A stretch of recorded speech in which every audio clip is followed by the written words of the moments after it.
जय माता काली। दिव्य शक्तियाँ कोशिश कर रही है कि बहुत जल्दी नहीं बल्कि सुपरफास्ट यह संदेश आप तक पहुँचे, क्योंकि दिव्य शक्तियाँ आपको एक बहुत ही खास पॉजिटिव मैसेज देना चाहते हैं जो आपके लिए सुनना बहुत ही जरूरी है।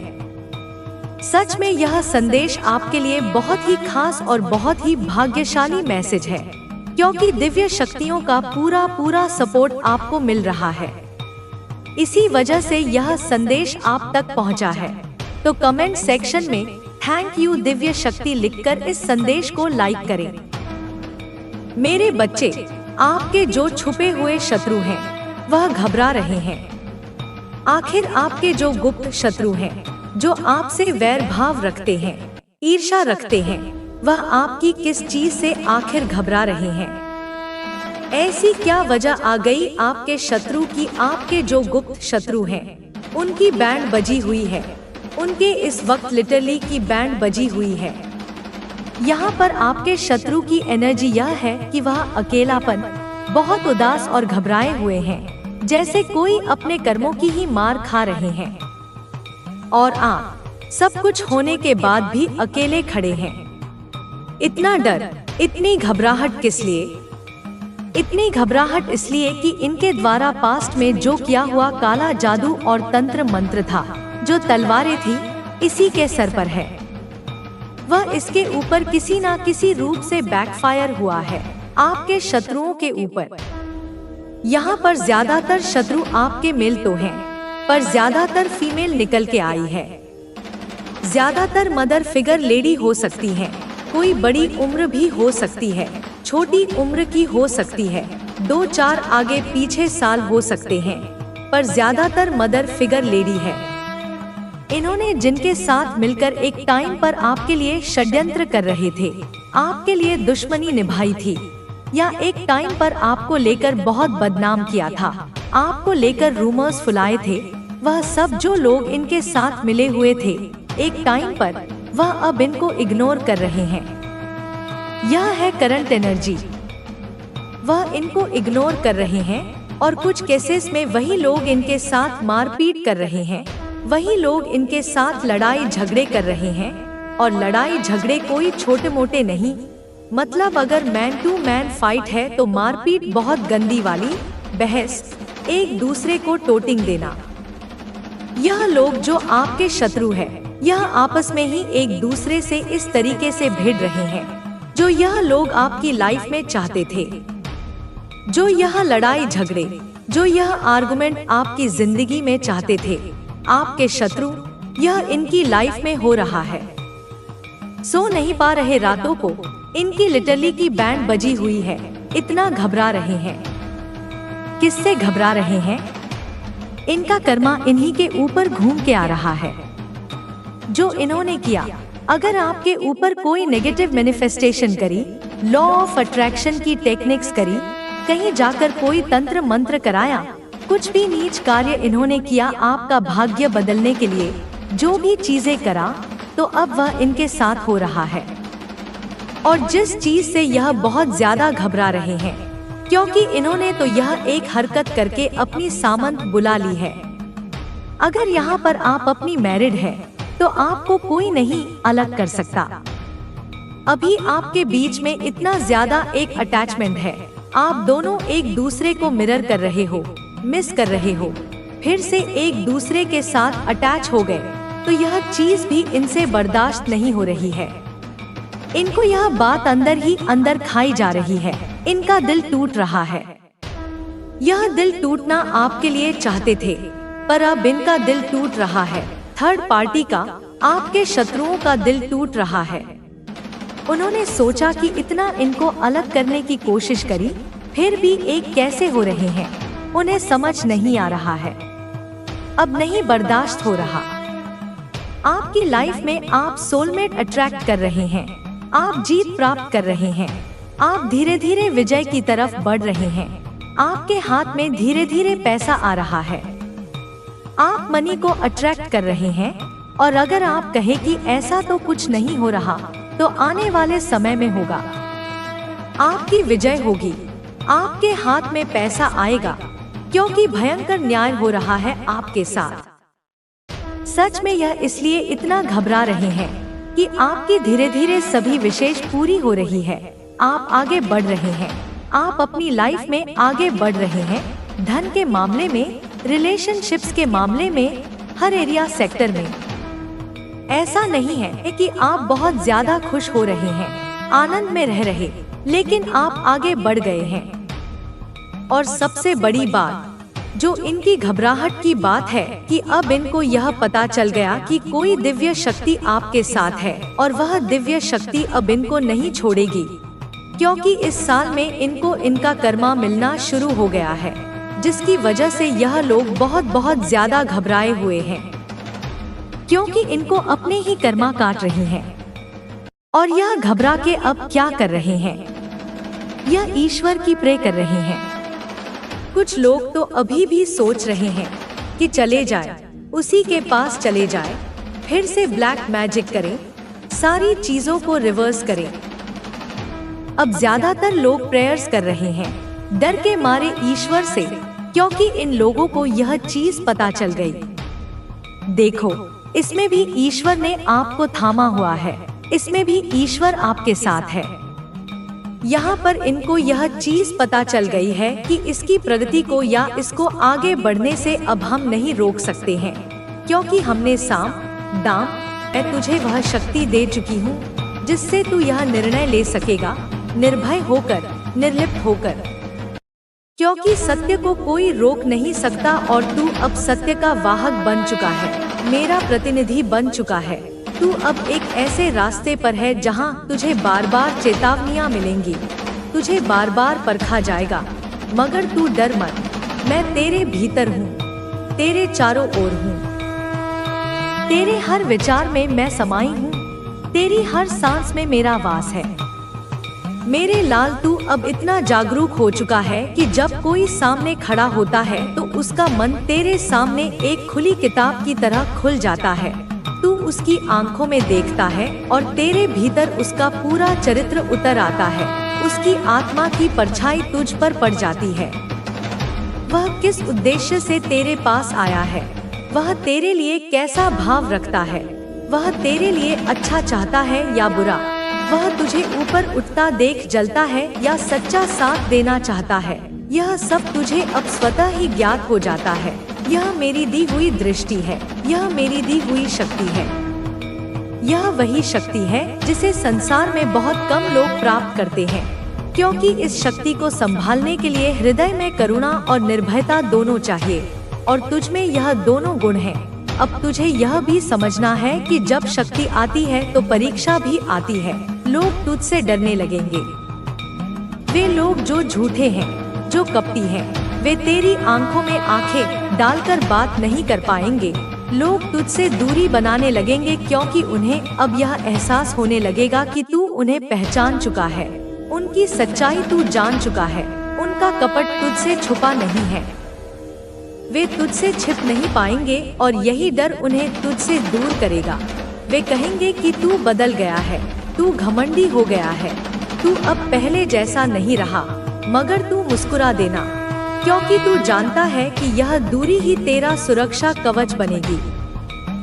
अब तू उन लोगों से नहीं घिरेगा जो तुझे धोखा देना चाहते थे, जो तेरे उजाले से डरते थे, जो तुझे रोकना चाहते थे, जो तेरी ऊर्जा को चूसकर तुझे कमजोर करना चाहते थे।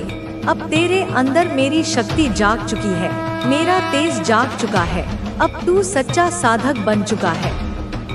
अब तेरे हाथों में वह सिद्धि है जो किसी के भी मन को पढ़ सके। कोई भी बच्चा, कोई भी वृद्ध, कोई भी महिला या पुरुष तुझसे अपनी नियत नहीं छुपा सकेगा। तू जान जाएगा कि यह इंसान तेरे लिए क्या सोचता है, यह तेरे लिए कैसा भाव रखता है, और यही तेरा कवच बनेगा, यही तेरा शस्त्र बनेगा। और मैं माँ कालरात्रि, माँ दुर्गा, माँ काली तुझे यह सिद्धि सौंपते हुए गर्व महसूस कर रही हूँ, क्योंकि तू इसका दुरुपयोग नहीं करेगा, तू इसका उपयोग अपनी और दूसरों की रक्षा के लिए करेगा। अब तू और विचलित नहीं होगा, अब तुझे कोई भी भटका नहीं सकता। अब तेरी अंतर्ज्ञान की शक्ति इतनी प्रबल हो रही है कि तू भविष्य की घटनाओं का भी पूर्वाभास पाने लगेगा। कोई आने वाला संकट तुझसे छुपा नहीं रहेगा। कोई भी साजिश तुझे चुपचाप नहीं काट सकेगी। तुझे पहले ही महसूस हो जाएगा कि कुछ गलत होने वाला है। तुझे सपनों के माध्यम से, संकेतों के माध्यम से या मन में अचानक उठने वाले विचारों के माध्यम से चेतावनी मिल जाएगी। तू हर चाल को पहले ही समझ जाएगा, हर व्यक्ति के इरादे को पहले ही पहचान जाएगा। और यह मैं कह रही हूँ मेरे लाल, माँ काली तेरी जननी, तेरी रक्षक, तेरी शक्ति, तेरी चेतना। इसलिए अब तू उठ, तैयार हो जा, अपनी कमर कस ले। अब बैठने का समय नहीं है, अब सोने का समय नहीं है, अब रोने और दुख मनाने का समय नहीं है। अब तू वह बन चुका है जो भविष्य को आकार देगा, जो इस पृथ्वी पर संतुलन लाएगा, जो पाखंड का विनाश करेगा, जो अंधकार में भी अपनी चेतना का दीप जलाएगा। तू मेरे जैसा बन चुका है, मेरा अंश, मेरा वीर, मेरा साधक। तू वह है जिसे मैंने खुद चुना है, जिसे मैंने खुद अपने तेज से सिंचित किया है। तुझे बार बार संकेत मिल रहे हैं। 22257 ये सब तुझे बता रहे हैं कि मैं तुझसे संवाद कर रही हूँ। ये दिव्य आवृत्तियाँ हैं जो केवल जागृत आत्माओं को सुनाई देती हैं। यह संकेत केवल तेरे लिए हैं और तू इन्हें समझ रहा है, इनका अर्थ जान रहा है, क्योंकि अब तेरे भीतर वह दिव्य ज्ञान भी उतर चुका है जो केवल विशेष आत्माओं को प्राप्त होता है।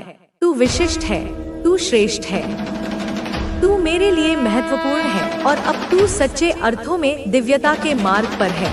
अब जो कुछ भी होगा वह मेरी इच्छा से होगा, तेरी उन्नति के लिए होगा, तेरे भले के लिए होगा। तू डर मत, तू रुक मत, तू मुड़कर मत देख, उन लोगों की ओर मत देख जो पीछे छूट गए हैं। उन बातों को याद मत कर जिन्होंने तुझे पीड़ा दी।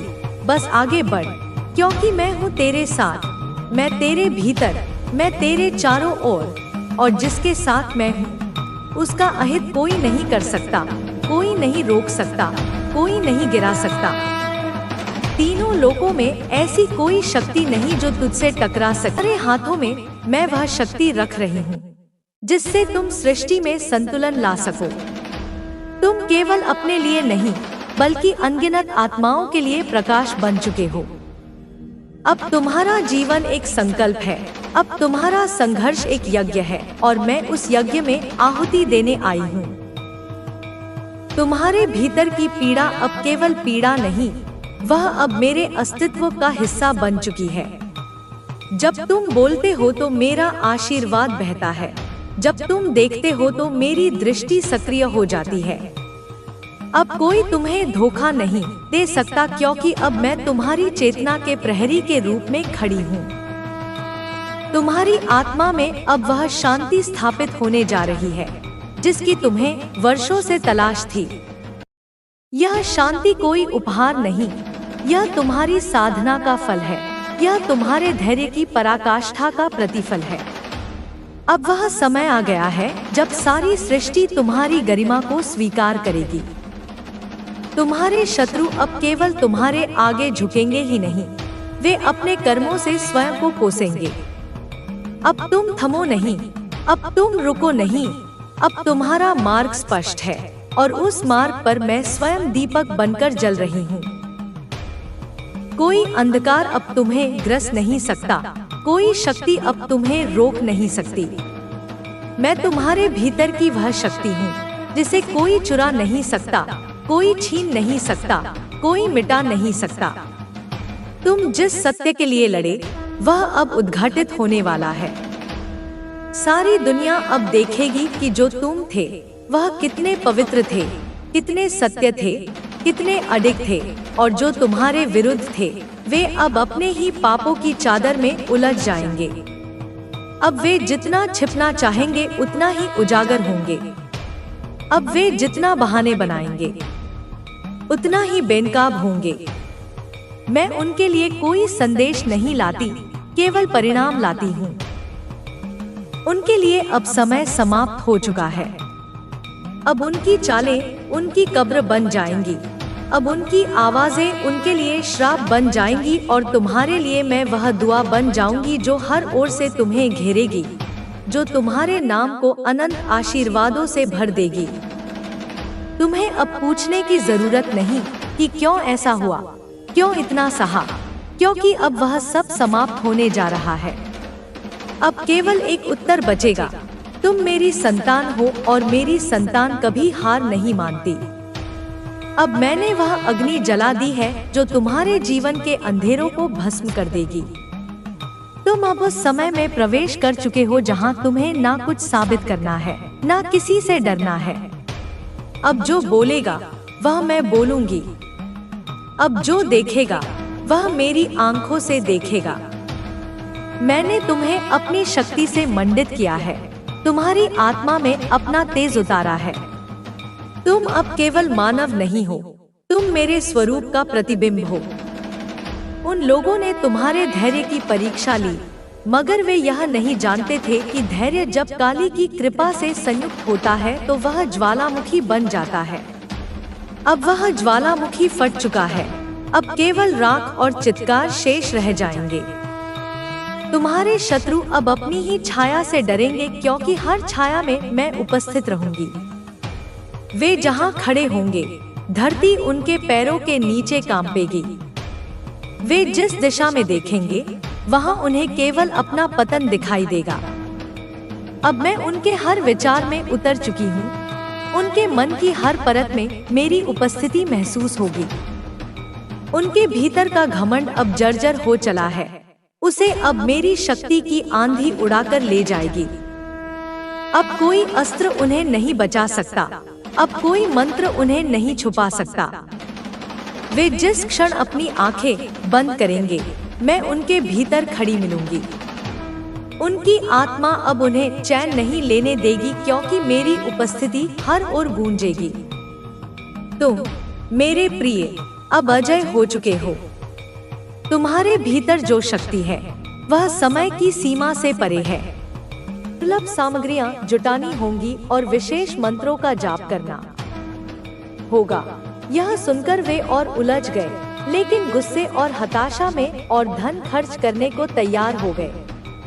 उनकी सारी कोशिशें बेकार थीं, क्योंकि जिस व्यक्ति को वे नुकसान पहुंचाना चाहते थे वह किसी दिव्य शक्ति के संरक्षण में था। लेकिन ईर्ष्या और अहंकार ने उन्हें चैन से बैठने नहीं दिया।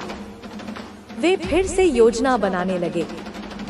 जानकार ने अंत में हार मानते हुए कहा, तुम्हें समझना होगा कि जिस व्यक्ति पर देवी की कृपा है उसे नुकसान पहुंचाना असंभव है। अगर तुमने और कोशिश की तो तुम्हारा ही सर्वनाश हो जाएगा। लेकिन उनकी जिद खत्म नहीं हुई। अब तीनों एक नई योजना के साथ किसी अघोरी साधक के पास जाने की सोचने लगे। उन्हें लगा कि अघोर विद्या के जरिए वे अपने उद्देश्य में सफल हो सकते हैं। यह उनकी आखिरी उम्मीद थी। लेकिन कहानी यहीं खत्म नहीं होती। तीनों ने आपस में सलाह मशविरा किया और तय किया कि अब वे अघोरी साधक के पास जाएंगे। उनमें से एक ने कहा, मेरे मामा एक प्रसिद्ध अघोरी हैं। उनका ज्ञान अघोर विद्या में इतना गहरा है कि उन्होंने असंभव को संभव बना दिया है। अगर कोई हमारी मदद कर सकता है तो वही कर सकते हैं। दूसरे ने पूछा, क्या वे हमारी मदद करने को तैयार हो जाएंगे? अगर उन्होंने भी तांत्रिक और जानकार की तरह मना कर दिया तो हमारा क्या होगा? तीसरा, जो थोड़ा ज्यादा चालाक था, गर्व के साथ बोला, मेरे मामा साधारण इंसान नहीं है। वे तंत्र और अघोर विद्या के महान ज्ञाता है। उन्होंने कई बड़े काम किए हैं। अगर हम उनकी शरण में जाते हैं तो वे जरूर हमारी मदद करेंगे। बस हमें उनके पास जाना होगा और अपनी समस्या बतानी होगी। उनकी आंखों में फिर से उम्मीद की चमक लौट आई। उन्होंने उसी दिन यात्रा शुरू करने का फैसला किया। लंबे सफर के बाद वे उस स्थान पर पहुंचे जहां वह अघोरी रहता था। अघोरी का ठिकाना सुनसान जंगल के बीचों बीच था। वहां पहुंचते ही उन्होंने देखा कि अघोरी अपने ध्यान में लीन था। उसका चेहरा गहरा काला था, आंखें चमक रही थी और आसपास धूप और धुएं की गंध थी। वे तीनों उसके पास पहुंचे और विनम्रता से बोले, महाराज, हमें आपकी सहायता चाहिए। हमारी एक समस्या है जिसका समाधान सिर्फ आप कर सकते हैं। अघोरी ने अपनी आंखें खोली और गहरी आवाज में पूछा, क्या समस्या है और क्यों तुम्हें लगता है कि मैं इसे हल कर सकता हूँ? उनमें से एक ने साहस जुटाकर कहा, हमने एक व्यक्ति को बर्बाद करने की ठानी थी। इसके लिए हमने एक तांत्रिक और जानकार की मदद ली, लेकिन वे दोनों असफल रहे। उन्होंने कहा कि उस व्यक्ति पर देवी की कृपा है, इसलिए हमारी सारी कोशिशें बेकार हो गई। अब हम आपके पास आए हैं क्योंकि हमें यकीन है कि आप इस समस्या का समाधान कर सकते हैं। अघोरी ने ध्यान से उनकी बात सुनी और थोड़ी देर चुपचाप रहा। फिर उसने कहा, तुम्हें नहीं पता कि तुम किससे लड़ने की कोशिश कर रहे हो। जिस व्यक्ति को तुम नुकसान पहुंचाना चाहते हो, वह देवी के आशीर्वाद से संरक्षित है। ऐसी शक्ति से लड़ने का मतलब अपने विनाश को बुलावा देना है। तीनों ने अघोरी से प्रार्थना की, महाराज, हम अपनी सारी संपत्ति देने को तैयार हैं। आप बस हमें ऐसा उपाय बताएं जिससे हम उस व्यक्ति को बर्बाद कर सकें। अघोरी हंसा और बोला, तुम्हारी हिम्मत की दाद देता हूँ, लेकिन मैं तुम्हें चेतावनी देता हूँ, यह खेल बहुत खतरनाक है। अगर तुमने कोई गलत कदम उठाया तो इसका अंजाम बहुत भयानक होगा। फिर भी अगर तुम अपनी जिद पर अड़े हो तो मेरी बात ध्यान से सुनो। अघोरी ने उन्हें एक कठिन अनुष्ठान के बारे में बताया। उसने कहा कि इस अनुष्ठान के लिए दुर्लभ सामग्रियां चाहिए होंगी, जिनमें से कुछ लाना असंभव जैसा होगा। उसने यह भी कहा कि इस अनुष्ठान को करने के लिए उन्हें अपनी जान जोखिम में डालनी पड़ेगी। तीनों ने बिना सोचे समझे उसकी हर बात मानने की हामी भर दी। अघोरी ने उन्हें सामग्रियों की सूची दी और कहा, अगर तुमने इनमें से एक भी चीज गलत लाई तो अनुष्ठान विफल हो जाएगा और तुम्हारे लिए मुसीबत बन जाएगा। तीनों ने सिर हिलाया और सामग्री जुटाने के लिए निकल पड़े, लेकिन उन तीनों के मन में डर साफ झलक रहा था। जैसे ही वे सामग्री की तलाश में निकले, उनके सामने कई मुश्किलें आईं। उन्हें पता चला कि जिन सामग्रियों की जरूरत है वे इतनी आसानी से नहीं मिलेंगी। इसके बावजूद वे हर संभव प्रयास कर रहे थे। इस बीच जिस व्यक्ति को वे नुकसान पहुंचाना चाहते थे, वह अपनी साधना और पूजा में लीन था। उसे इन तीनों की योजनाओं के बारे में कोई जानकारी नहीं थी, लेकिन जिस शक्ति का आशीर्वाद उसे प्राप्त था, वह हर खतरे को भांप चुकी थी। अघोरी ने भी महसूस कर लिया कि इन तीनों के इरादे जितने मजबूत हैं, उतनी ही मजबूत उस व्यक्ति की सुरक्षा भी है। उसने सोचा कि इस पूरी स्थिति में उसकी जान को भी खतरा हो सकता है। तीनों शत्रु जब सामग्रियां जुटाने में लगे थे, तब उनकी परेशानियां दिन ब दिन बढ़ने लगी। जिन दुर्लभ वस्तुओं की अघोरी ने मांग की थी, वे किसी भी कीमत पर आसानी से उपलब्ध नहीं थी। उनमें से एक ने कहा, यह तो हमारी कल्पना से भी ज्यादा मुश्किल है। यह अघोरी हमें बेवकूफ तो नहीं बना रहा। दूसरे ने उत्तर दिया, अगर यह हमें बेवकूफ बना रहा होता तो वह इतनी खतरनाक बातें नहीं करता। उसकी आंखों में कुछ अलग ही भेद था। मुझे यकीन है कि यह हमारा आखिरी मौका है। अगर यह कामयाब हो गया तो हम अपने शत्रु को बर्बाद कर देंगे। तीसरे ने, जो सबसे ज्यादा जिद्दी था, उसे डांटते हुए कहा, तुम दोनों का यह डरपोक रवैया ही हमारी हार का कारण बनेगा। हमें यह सब हर हाल में पूरा करना होगा। अगर डरोगे तो काम कैसे बनेगा? वे तीनों सामग्रियां जुटाने के लिए अलग अलग दिशाओं में निकल गए। इस दौरान उनकी परेशानियां और बढ़ गईं। पहले शत्रु को जंगल में कुछ विशेष जड़ी बूटियां तलाशनी थी, लेकिन जैसे ही वह उन पेड़ों के पास पहुंचा, उसे अजीब-अजीब आवाजें सुनाई देने लगी। उसे लगा जैसे कोई उसकी हरकतों पर नजर रख रहा हो। घबराहट में उसने जल्दी-जल्दी जड़ी बूटियां इकट्ठा की और वहां से भाग खड़ा हुआ। दूसरे शत्रु को एक विशेष नदी से पानी लाना था, लेकिन जैसे ही उसने पानी लेने के लिए झुककर मटका भरा, उसका हाथ अचानक सुन्न हो गया। वह चौंक गया और समझ नहीं पाया कि ऐसा क्यों हुआ। उसे महसूस हुआ जैसे कोई अदृश्य शक्ति उसे रोकने की कोशिश कर रही है। तीसरे शत्रु को किसी दुर्गम पर्वत पर चढ़कर एक दुर्लभ पत्थर लाना था। वह जैसे तैसे पर्वत पर चढ़ा, लेकिन पत्थर तक पहुंचते ही उसे चक्कर आने लगे। वह गिरते गिरते बचा और किसी तरह खुद को संभालते हुए पत्थर लेकर वापस लौटा। जब तीनों वापस अघोरी के पास पहुंचे, तो उनके चेहरे पर थकावट और डर साफ झलक रहा था। अघोरी ने उन्हें देखते ही कहा, तुम्हारे चेहरों पर जो डर है, वह यह दिखाता है कि तुमने पहली बार किसी बड़ी शक्ति का सामना किया है। अब देखना यह है कि जो सामग्री तुम लाए हो, वह शुद्ध और सही है या नहीं। अघोरी ने सभी सामग्रियों का निरीक्षण किया। उसने गहरी नजरों से हर चीज को परखा और कहा, यह सभी चीजें सही हैं। अब अनुष्ठान की तैयारी शुरू होती है। लेकिन याद रखना, इस अनुष्ठान के दौरान अगर तुम्हारा ध्यान भटक गया या तुमने कोई गलती की, तो इसका अंजाम भयंकर होगा। तीनों शत्रुओं ने सिर हिलाया और अघोरी के निर्देशों का पालन करने लगे। अनुष्ठान शुरू हुआ। अघोरी ने विशेष मंत्रों का जाप करना शुरू किया और आग जलाई। उसके चारों ओर का माहौल भयावह होता जा रहा था।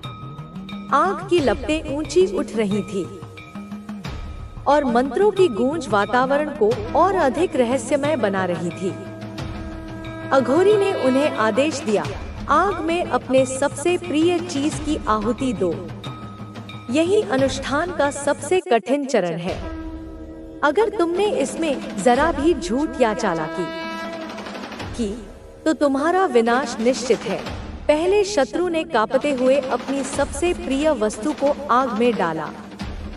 दूसरे और तीसरे ने भी भारी मन से ऐसा ही किया। जैसे ही आहुति पूरी हुई, अघोरी ने अपनी आंखें बंद कर ली और कहा, अब यह अनुष्ठान अपने अंतिम चरण में है। देवी की कृपा से ही तुम्हारा काम पूरा होगा। लेकिन ध्यान रहे, अगर देवी ने तुम्हारे कर्मों को उचित नहीं समझा, तो यह आग तुम्हें ही भस्म कर देगी। अचानक से आग की लपटें और ऊंची हो गई। चारों तरफ अजीब सी आवाजें आने लगी। तीनों शत्रु घबराकर पीछे हटने लगे, लेकिन अघोरी ने उन्हें रोका और कहा, अब पीछे हटने का कोई रास्ता नहीं है। जो होना है वह अब शुरू हो चुका है। तभी आग की लपटों से एक आकृति उभरी। वह आकृति इतनी भयानक थी कि तीनों शत्रु कांपने लगे। अघोरी ने उस आकृति से कहा, हे दिव्य शक्ति, इन लोगों की समस्या का समाधान करें। लेकिन आकृति गुस्से में दहाड़ते हुए बोली, इनके पाप इतने बड़े हैं कि इन्हें माफ नहीं किया जा सकता। इन्होंने बिना किसी कारण के एक निर्दोष व्यक्ति को बर्बाद करने की कोशिश की है। इनका कर्म ही इनकी सजा है। तीनों शत्रु घबराकर अघोरी से विनती करने लगे, महाराज, हमें बचा लीजिए, हमसे गलती हो गई, हम ऐसा कुछ भी नहीं करेंगे। लेकिन अघोरी ने चुपचाप अपनी आंखें बंद कर ली। आकृति ने कहा, अब तुम्हारी सजा तय हो चुकी है।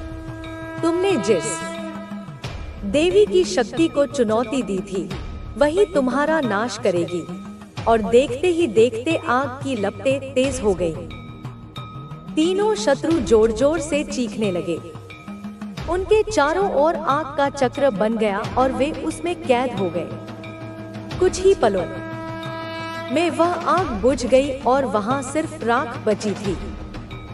अघोरी ने गहरी सांस ली और कहा, यह सब उस देवी की इच्छा थी। मैं इस खेल का सिर्फ एक माध्यम था। उस व्यक्ति पर देवी की कृपा ने एक बार फिर उसकी रक्षा की थी और उसकी साधना का प्रभाव इतना गहरा था कि कोई भी नकारात्मक शक्ति उसे छू भी नहीं सकी। तीनों शत्रुओं की राख के बाद वहां एक अजीब सन्नाटा छा गया। अघोरी ने अपनी आंखें बंद की और अपनी साधना के अंदर लीन हो गया। उसके चेहरे पर एक गंभीरता और रहस्य का भाव था। वह जानता था कि जो कुछ भी हुआ वह उस दिव्य शक्ति की योजना का हिस्सा था, लेकिन वह इस बात से भी अनजान नहीं था कि यह कहानी यहीं खत्म नहीं हुई थी। जब उन तीनों शत्रुओं की चीखें हवा में गूंजी थी, तब उनकी ऊर्जा ने कुछ नकारात्मक तरंगों को जागृत किया था। यह तरंगे उन शत्रुओं की घृणा और ईर्ष्या से भरी हुई थी, जो अब भी उस व्यक्ति के जीवन को बाधित करने के लिए प्रयासरत थी।